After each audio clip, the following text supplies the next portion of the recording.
Hello, ETP tutors. This is professional development, and this week's topic is on comprehension checks and assessments. It's okay if those words seem a little foreign to you right now. We're going to talk about them for the next 30 minutes or so they'll get to be a little bit familiar. I would like to introduce my wonderful helper and demonstration student for this session. This is Deanna. Hello! And she will be acting out a few scenarios with me. After watching this, if you have any questions, please feel free to send me an email. You know what my email address, I don't have to put that on YouTube, and I'll be happy to discuss more information about comprehension checks and assessments with you. Alright, so a great question that you're probably having right now is, what is a comprehension check and what's an assessment? Basically, both of them are ways of telling how your student is doing in terms of how much they're learning. How they're different is that comprehension checks are usually a little shorter, they're not as intense, and you can do them throughout a lesson. You can do them in the middle of a lesson, at the beginning, at the end. An assessment usually refers to something that takes more time, like the multiple choice test that we give our students when they start ETP, and then that they take again at the end. Especially for elementary school students, there's a lot of different assessment methods. There's something called a running record, which tracks student fluency, but pretty much the difference between assessments and comprehension checks is that assessments take more time and are a little more intense. Comprehension checks are checks, so they're shorter and don't take as much time from your lesson. The reason that it's important to be able to build these things into your lesson is that you don't want to spend 90 minutes working with your student and then realize, oops, my student didn't get this foundational principle that I gave them back at minute 7, and so the remaining 83 minutes were totally wasted because they were busy trying to figure out what one word meant that they missed. And so this way you'll be able to track a little bit better how your student is doing as you go, so that you don't reach the end of a tutoring session and realize, well, I'll have to do that again next Monday because we missed that at the beginning.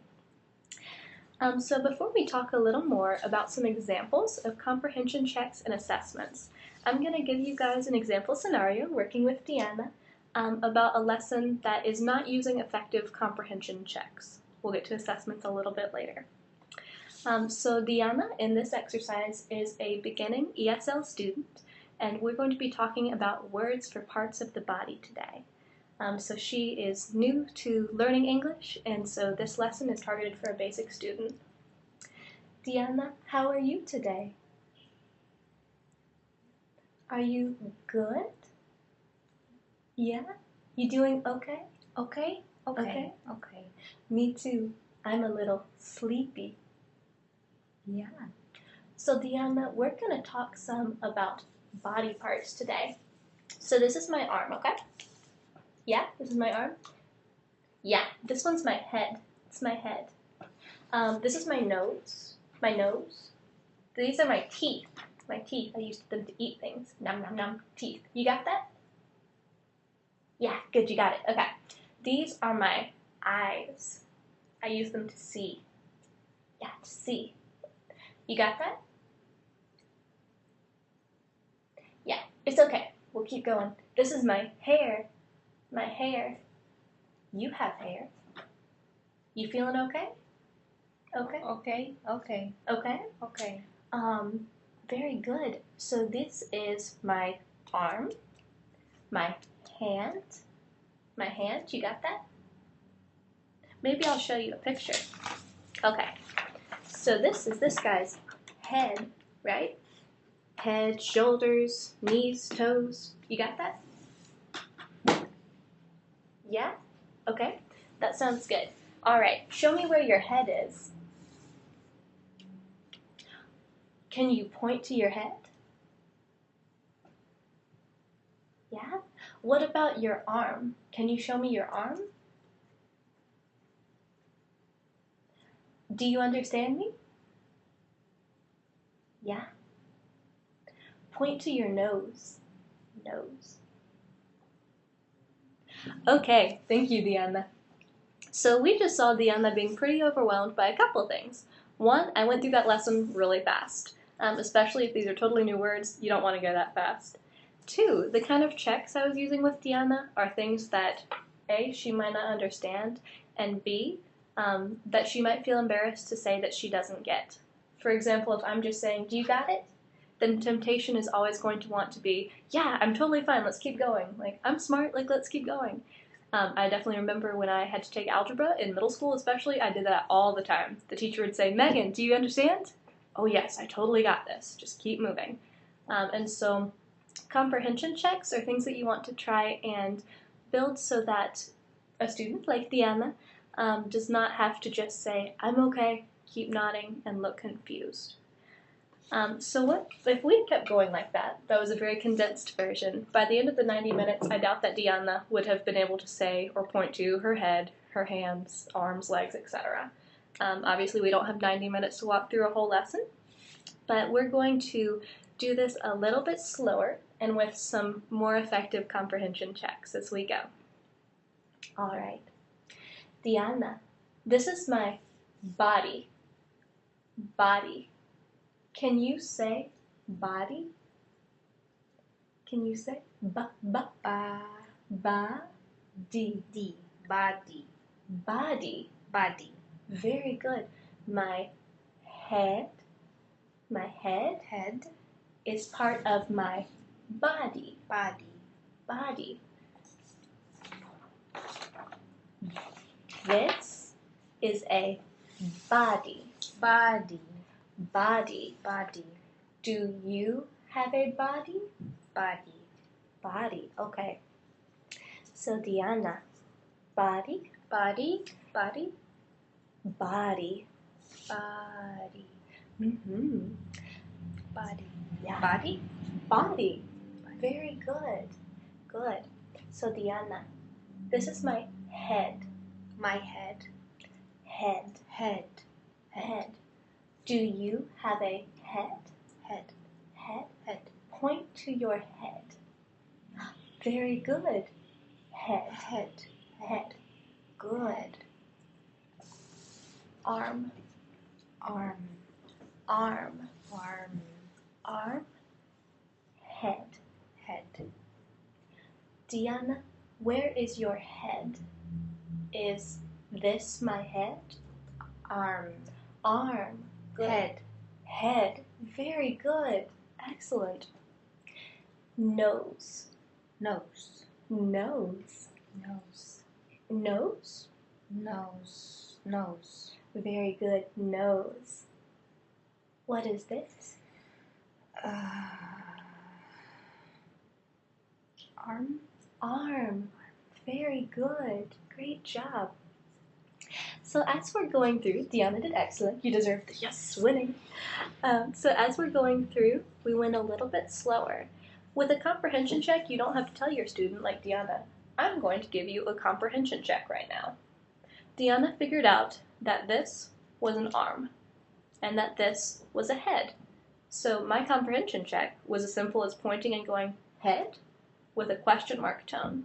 She might not yet know how to say, no, that's not a head, that's your arm, but she can go arm or head. And so that's an example of being able to check in and just see how Diana's doing a little bit of how your student is. There are a couple different ways that you can check in with your student. I'm going to list for you a couple different ones. Some of them vary on your student's English level. So before I ask Diana to do some of these activities with me, I'll explain whether she's a more beginning student, a more intermediate student, or a more advanced student. And some things transcend all of them, which is nice. One that's pretty universal and a lot of fun is called total physical response. If you've ever played the game Simon Says, you have an idea of what this is. In Simon Says, Simon, or the person leading the game, tells you to do something. Stand up, sit down, open the door. But you should only do that if they say, Simon says. This is a game that gets used a lot with language learning because it takes the pressure off of the student having to say something and instead encourages them to do a physical action.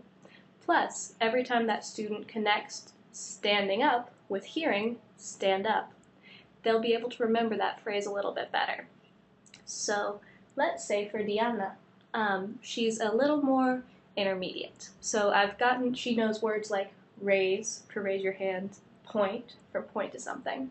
I'm going to show you guys what a total physical response comprehension check might look like. Diana, raise your hand. Very good. Point to your hand. Very good. Can you point to your head? Very good. Clap your hands. Clap. Very good. Can you say clap? Clap. Very good. Clap. Applause for you. Very good. Thank you, teacher. You're welcome. And so you could do total physical response with a student at any level. If they're a little more advanced, you might even play Simon Says. Simon didn't say clap your hands, so you're out. Although if it's with one student, you'll have to come up with another penalty. But at any rate. Another idea that you could do is, let's say we were talking about vocabulary, let's say nature vocabulary. So we've just talked about the word tree. Deanna might not want to yet say what a tree is. She might not be able to describe it in her own words, but I could ask her to draw me a picture of a tree, or what she thinks a tree looks like. And if she draws a cat, then I can tell, okay, maybe we need to go back and explain that a little more. The tree's not actually the cat. And maybe I draw out a picture for her additionally. If she has a little more language proficiency, I could even ask her to explain back to me what I just said. Let's say we just learned what a homophone is. A homophone, by the way, is a word that sounds like another word, but they don't mean the same thing. I always forget the exact definition. There's a more thesaurus-y way to explain it, but I might ask Deanna, can you tell me in your own words what a homophone is? You don't actually have to do it because I just put you on the spot. Okay. But I could ask her something like that. I could also, again, ask her something more simple, like, what is a tree? Can you describe a tree to me?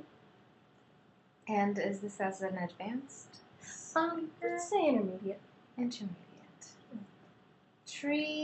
Tree outside, birds live on tree. Very good. Excellent. Good job being put on the spot. Thank you. Yeah. And so with that, she's able to say back to me using her own words and things that make sense to her what a tree is.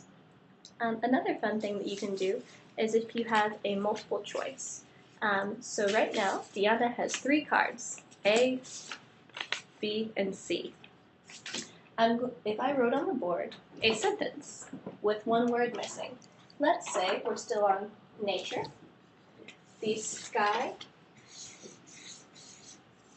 is blank. Her first option is green. Her second option is red. And her third option is blue. So, again, this lets Deanna not have to necessarily say something, but she can raise up what she thinks is correct. So, Deanna, this is missing a word. The sky is, A is green, B is red, C is blue. Which one? C. Very good. The sky is blue. The sky is blue. Very good, Deanna. Awesome. That's another way that you can use it. And on the reverse side of these cards, we have other colors, yellow, green, and red. These are stoplight cards also. This is a good activity if you also are working with a big group of students and you're not able to check in on one of them individually. However, you can use this one-on-one. What you want to explain to the student is that they can have these stoplight cards with them at all times. And as you're going through, if they don't understand something and they need you to stop and re-explain, that's a red for a stoplight. If they're a little confused, that's a yellow. And if they think they're perfect, good to go, that's a green. Your student might be a little nervous about using these at first, and so pausing after you've given a little section. Let's say that I've just been talking to Deanna about parts of the body again, and I've managed to explain that red means not ready, yellow means okay, and green means good. Deanna, what color describes right now? How are you feeling? Are you not ready? Are you okay? Are you ready? Do you understand? Very good. So you're okay. So let's take another look at that. Very good. It's important too to emphasize that none of these colors are bad. It just means if you see a red or a yellow, you're going to talk through what's going on a little more. And even if they show you a green, you definitely want to assess and see if they're just showing you the green so they can keep going, or if they're actually feeling okay and ready to go. That brings us to assessments.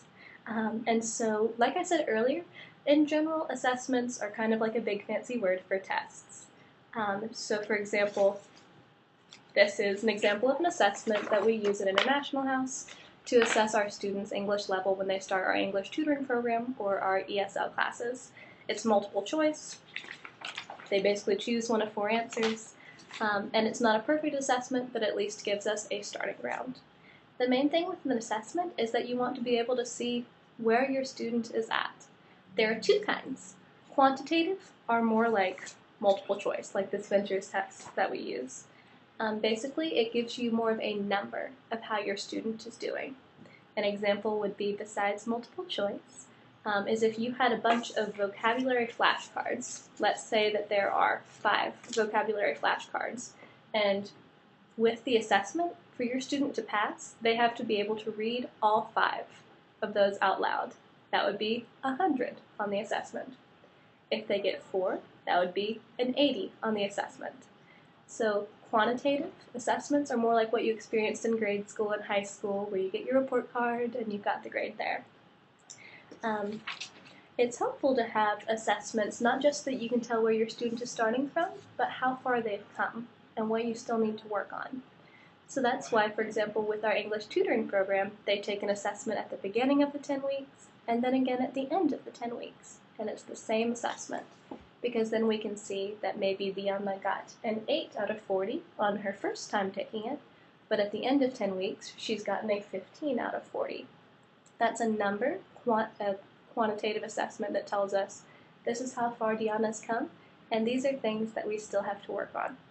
Multiple choice, though, isn't going to tell you anything. It is not going to tell you everything. It will tell you something. I don't want to provoke too much debate about that comment. My subconscious going off. At any rate, so you'll want to supplement with other things. For example, this is a great test if we're trying to see if our student knows how to do multiple choice and if they can kind of narrow down the options and know certain vocab words. What it wouldn't tell me about Diana is, can Diana write a full sentence? Can Diana tell me about her day in basic English? With that, you'll dive a little more into the qualitative things. Even if you're dictating a sentence, for example, if I'm asking Diana to write down, the car is red. Objectively, there's a correct way to spell that. However, there's a bunch of qualitative factors I can also take into account.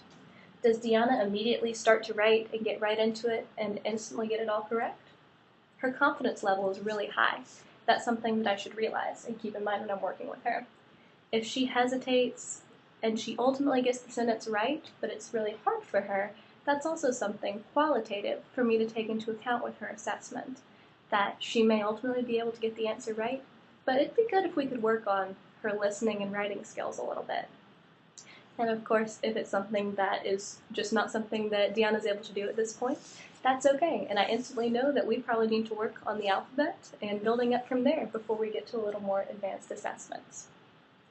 There are also a couple other options, and a good thing about assessments is that they can also show your student how far they've grown and help build their confidence. One that's especially fun for little kids, but is honestly fun for people of all ages, is keeping a portfolio of everything they write, even if it's just writing out vocabulary words, like a single word, cat, dog, horse, car, and having them write down the same vocab words every week, and then keeping those as a portfolio. At the end of your time with them, the student can look back and say, wow, my handwriting has gotten better. You know what, I couldn't spell car for the first 3 weeks, but on week 4, I got it right, and I figured it out. And that's also a way that the assessment is not just helping you, but it's also helping your student's confidence. If your student's more advanced, you might have them write different paragraphs, maybe summarize an article that you read, write a paragraph about their weekend, and you would still be able to look back, see how their vocabulary is growing and becoming more enriched, and their handwriting's improving. You can even do a few other little fun portfolios that can use a recorder, like this. Let's say that your student wants to work on their English so that they can go through a job interview. Maybe you record an interview with them a couple different times during your tutoring time. Probably during the first interview, they're going to be pretty awkward. They're on camera, it's scary, as I'm feeling right now. But with the second 2 times, or however many more times you do this, you'll be able to look back and make a qualitative assessment. Okay, so my student has really improved in their confidence level, in addition to the fact their answers objectively got more clearer and they were more comfortable using English grammar and vocabulary. So it's all fine and good to have me sort of throwing assessment ideas at you, like, oh, you could use multiple choice, things like that. But I know that it's also kind of difficult to see, okay, so how would I actually pull this together? So one option is that if you think back to our lesson planning lesson a couple weeks ago through professional development, when we talked about always having an objective for your lesson, always having a goal that you're working towards, and being able to use the Bloom's taxonomy of action verbs to do that. That really helps structure your assessments. If my objective in working with Diana is that I want her to be able to identify parts of the body by pointing to them and saying their names out loud, the assessment I'm going to want to give her is one that forces her to point to parts of the body and say the names out loud. So what I would not want her to do is something that doesn't tell me anything about if she's reached that goal. For example, if I just said, Diana, do you like your hair? That's asking her about a part of her body, but it's not having her point. It's not really telling me anything. And it's sort of a weird question to ask her. That's why it's better to think of assessments prior to when you're giving your lesson, so that it doesn't always put you on the spot. Another thing about assessments is that sometimes you can even see that your student has really mastered a concept and is able to move forward and is able to project into what you might teach them next. Let's say theoretically that Diana has mastered the parts of the body vocabulary, and I now want to talk to her a little bit about possessive pronouns and adjectives connected with parts of the body. For example, my, his, your, leg, face, ears, etc. So Diana is going to be my wonderful student again.